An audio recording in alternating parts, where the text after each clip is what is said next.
আপনি আমার রাস্তাতে উড়ে লিয়েছেন এদিকে। এত ভালো ভালো খাবার আমি কখনো খাইনি। আর আমি এতিম, আমার বাবা মা কেউ নেই।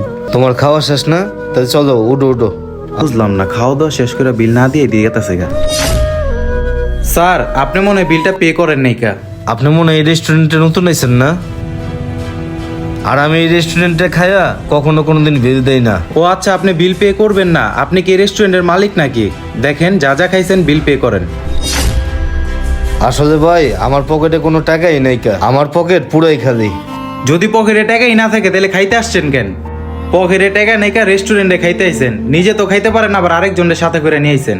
যদি পকেটে টাকাই না থাকে তাহলে একটা চাকরি বাকরি করেন, আর চাকরি বাকরি না থাকলে আমি একটা কাজের ব্যবস্থা করে দিই। আরে না না, আমি খাউন ফ্রিতেই খামু, আর কোনো চাকরি বাকরিও করুম না, আর খাউন খায়া কোনো বিলও দিমু না। বুঝতে পারছি, আপনি মনে হয় অনেক ঝামেলার ভিতরে আছেন। আপনার বিল আমি পেড করে দিতেছি।